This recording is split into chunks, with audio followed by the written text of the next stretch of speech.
Hello, everyone, and welcome to Supercharge Your Marketing Funnel. My name is Kashira Moffitt, and I am so excited to have you here at my session during the 2021 Think in Color Summit. Congratulations to you for not only registering, but for showing up for yourself.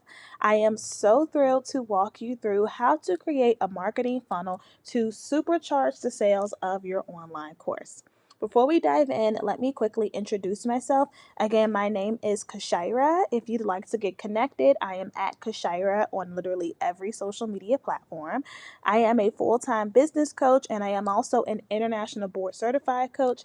I am certified in 5 modalities of coaching, which I am really, really proud of.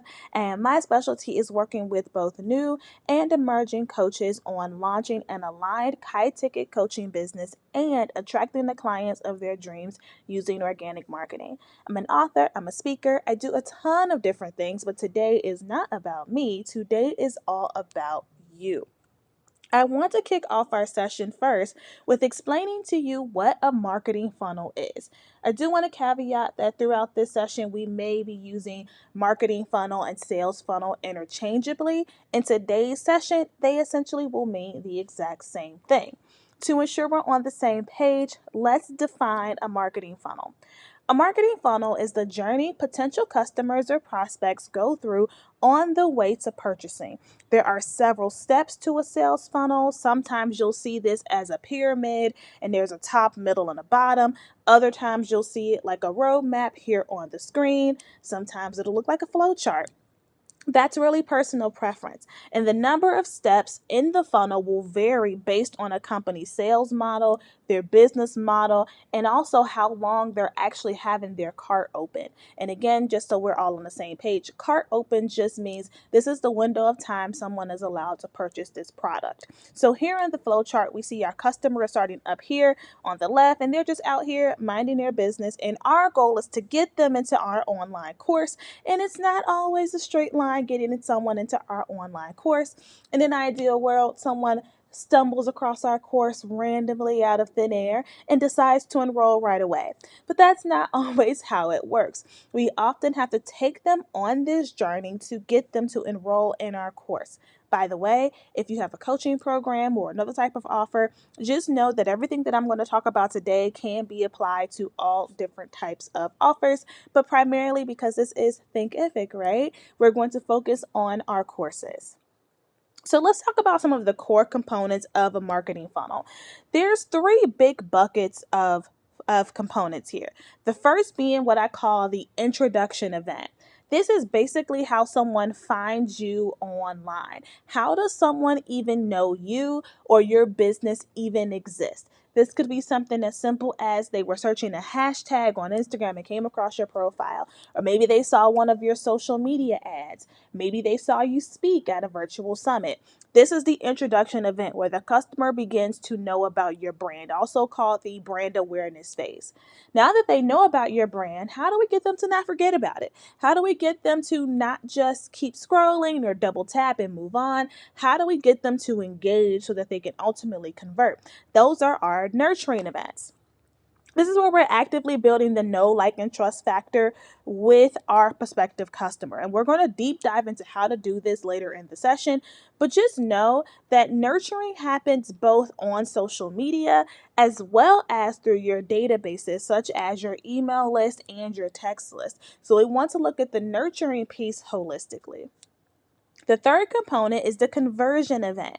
This is typically where you have a call to action to purchase your product, enroll in your course, or book a consultation if you have a coaching or consulting type business. This is where, hey, they're getting to the end of the funnel and now we're at the point where they need to buy, basically. So that's the end event.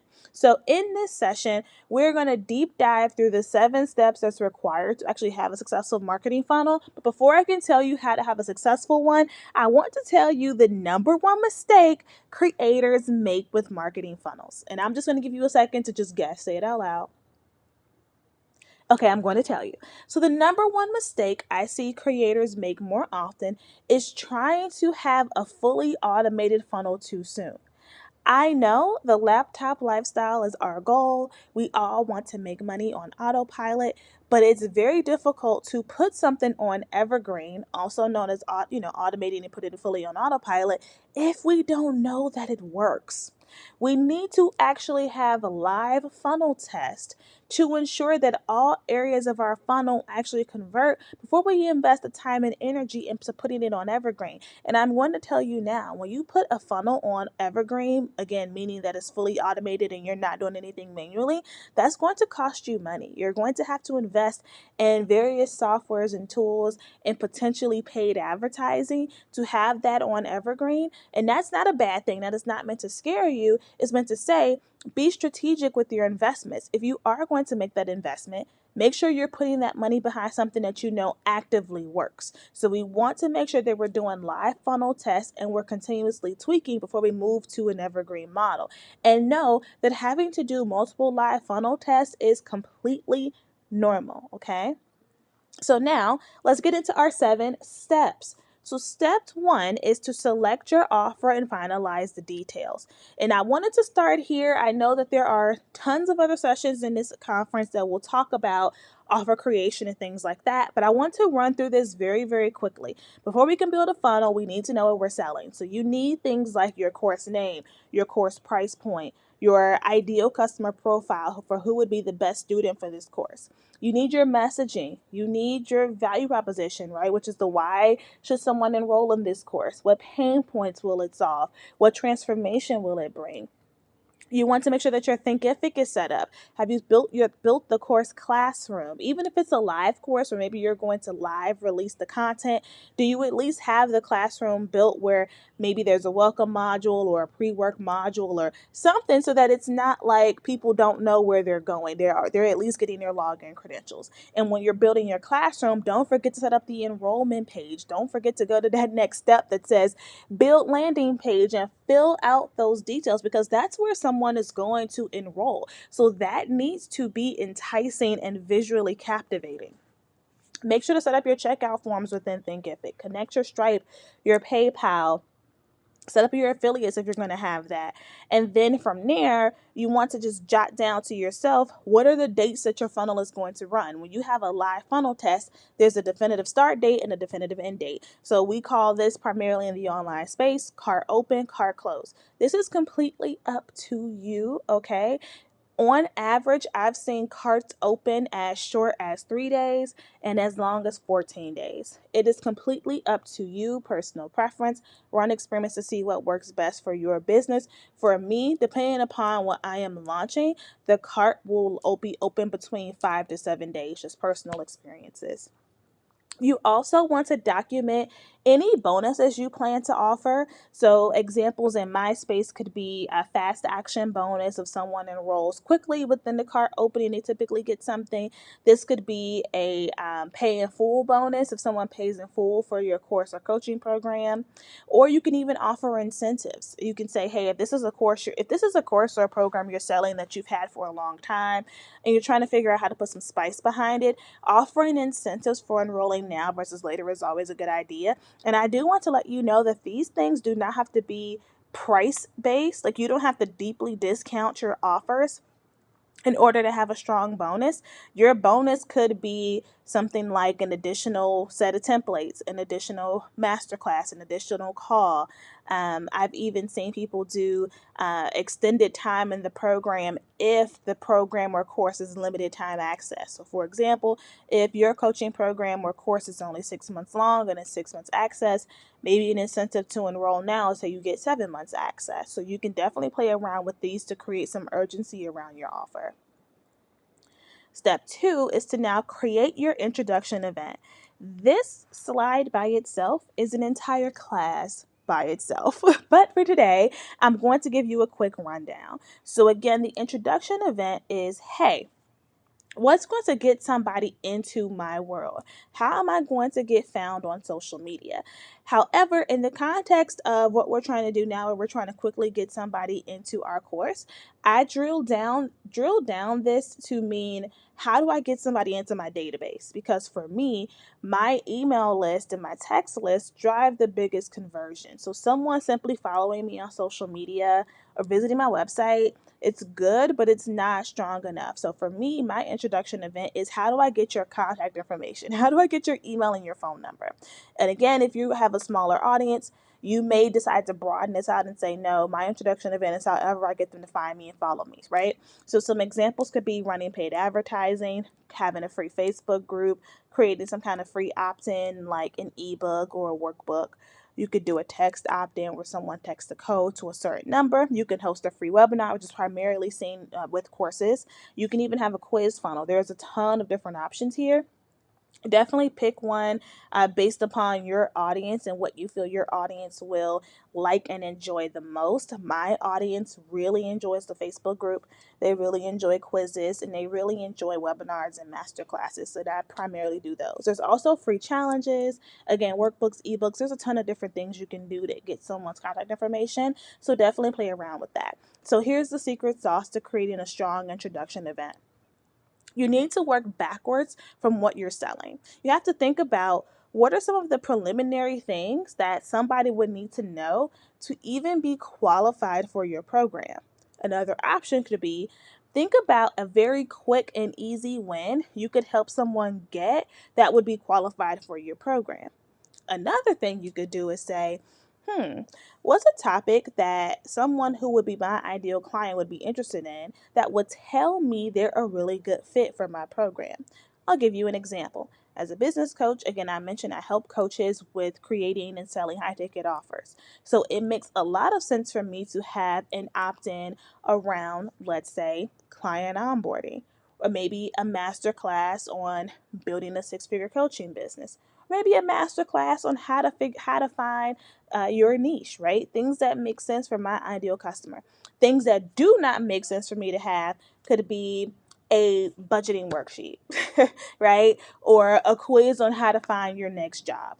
Those things don't make a lot of sense. I would also stress here, try not to go too generic with your topic. If you're a life coach, I would stray away from a how to find your purpose kind of thing, because those are so broad.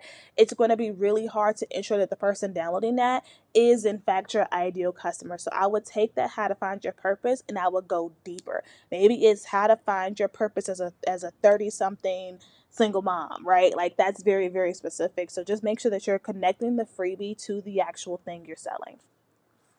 Step 3 is now time to outline your funnel. This is an optional step, but this is something that I personally like to do because funnels can be complex and I like to visually see it. So if you are a techie, you can totally use some cool software to do this. If you leverage platforms like ActiveCampaign or Keep, they have flowcharts built in where you can actually see your email funnels. You can also use Google Drawing. If you go to, I believe it's drawing.google.com, you can actually build out your own flowchart.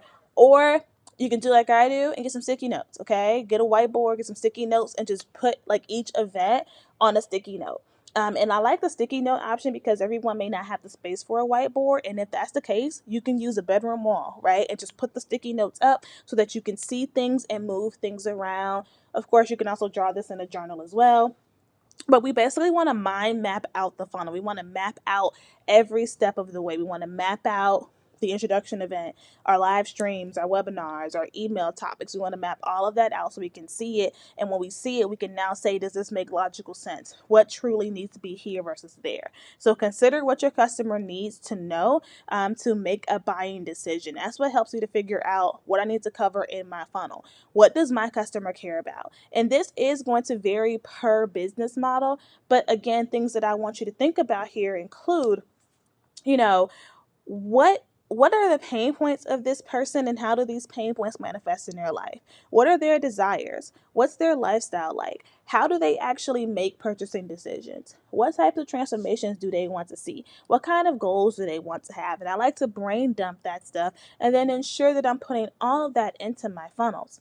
So when you're outlining your funnel, again, start at the beginning. Where does the customer enter the funnel? If you are doing an organic marketing strategy and you're promoting a webinar, how are you getting in front of new people? How are you posting that? Are you posting it on Pinterest, on TikTok, on Instagram? If so, how many posts? What types of hashtags will you use to get in front of a new audience?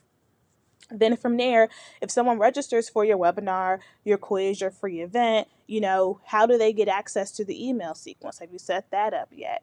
And some people go really complex with their sequences. They'll even say when people can actually get out of the sequence. So if people maybe don't open a certain amount of emails or they don't click certain things and they get removed, that's a little advanced, but you may want to draw that out as well.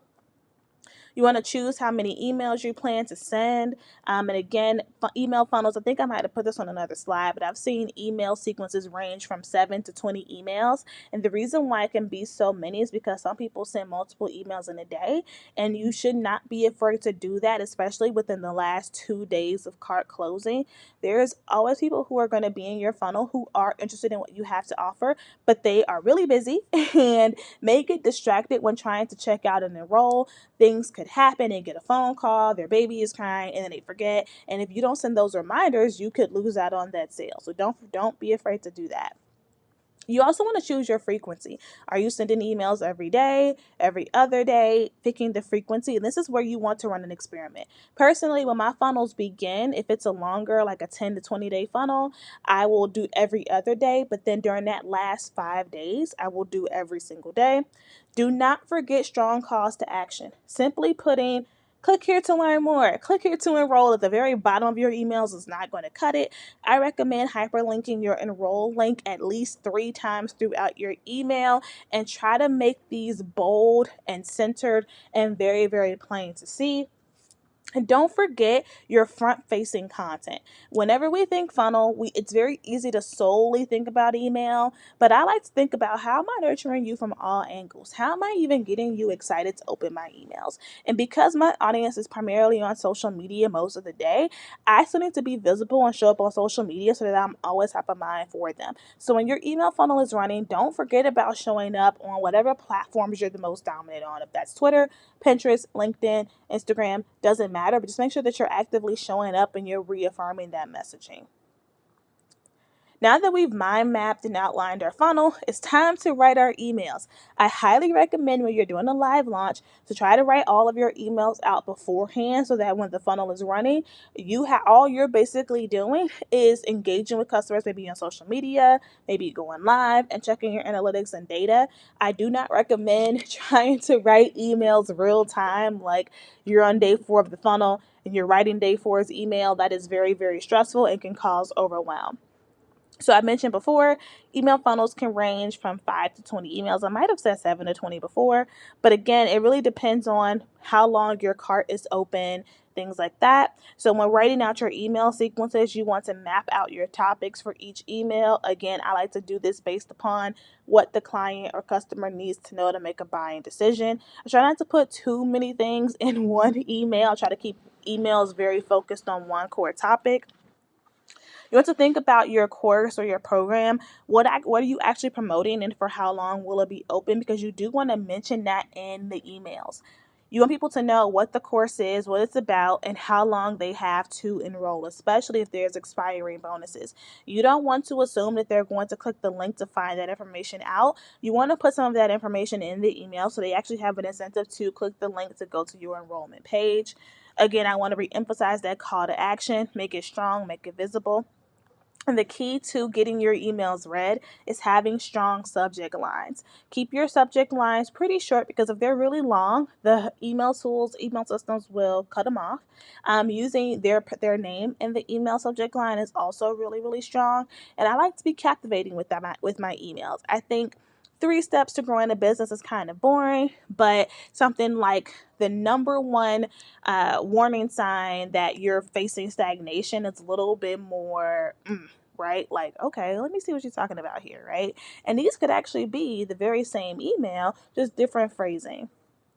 And don't forget the PS line. So I use the PS line to strike urgency. This is where I'll put reminders about expiring bonuses and incentives, reminders about the cart close date, and I'll always put another click here to enroll right there in the PS section. Once you've written out your emails, you want to double check your tech. This is so important when it comes to funnels. So double check your email sequences and your enrollment pages for broken links. If you're doing any redirects, so if you're doing an email opt-in and you want them to be redirected somewhere, make sure that those redirects work. I know in Thinkific you can have redirects after someone buys your course. Make sure that those links are correct. There's no misspellings. Double check the day and time of your emails. I have definitely made the mistake of scheduling some of my email funnels to run on the wrong days and times, so double check that.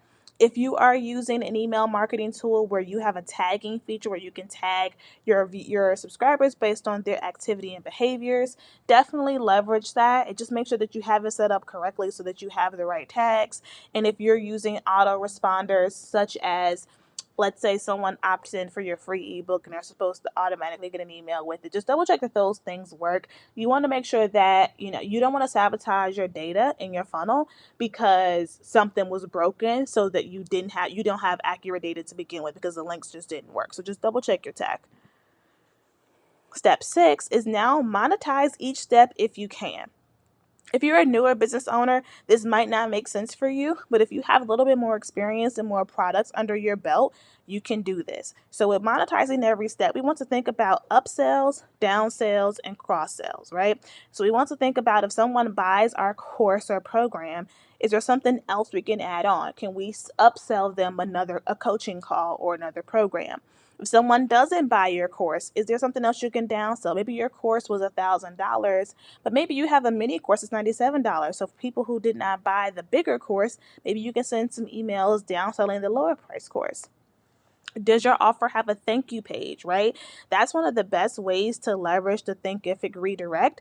Are you sending people to a thank you page? Maybe it has a brief video from you and an option to join your Facebook group or stay connected, but just something so that it's a well-rounded buying experience. If you are selling a digital product, does your offer have a product download page? Do you have any cart bump offers? This is a little bit more advanced, and this is typically something you would see if you're using a software like Kajabi, Kartra, Thrivecart, where on the checkout form you have an option to check a box to add another product to your order that's $10, $20, whatever. That's what a cart bump offer is. So if you have that, that's something that you can totally use.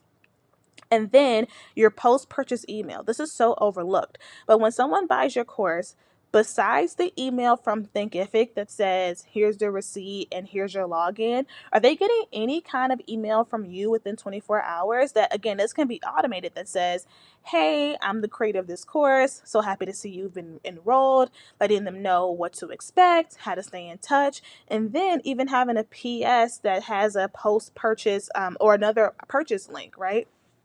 Like a little, hey, you bought this course, but I have a $7 guide or something that goes along with it that will be really great for you. Just linking it in the PS so that it's a little casual, it's not too pushy, but it's giving them another option to stay connected. So again, if you are a new business owner and you only have your one course, this is future pacing. You do not have to do this today. Don't worry about it. But if you are an experienced business owner with more options under your belt, don't forget to monetize every step. The last step in the process, step 7, is reviewing our data. If your live funnel test did not convert, that's okay. Still look at the data. Do not throw the entire thing away. I've seen people change their entire niche because a funnel did not work. And sometimes it's as simple as you had a broken link in your bio the entire time and didn't know, right? So you want to check things like clicks, impressions, reach, conversions. These are typically social media metrics. You want to check your page views. So page views, I would look at your Thinkific enrollment page views and also your opt-in page views.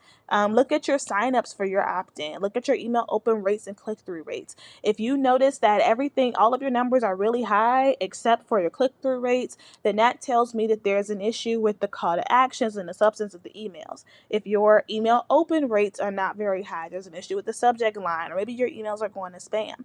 If you are seeing a lot of clicks to your opt-in page, but there's no signups, there's an issue with that. Maybe it's not mobile friendly. Maybe the button doesn't work. And I'm giving you all of these maybes and I'm throwing it at you really fast to show you just how much one little thing could break an entire funnel. So instead of throwing the entire funnel away, let's diagnose with data to find the real problem. So with that being said, happy funnel creating. Before I go, I wanted to thank you for watching and tell you to stay in touch.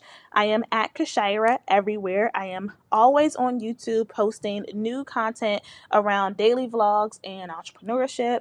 My website is thepowercollective.co. All of that is on the screen. But before you go, I wanted to give you a quick thank you gift.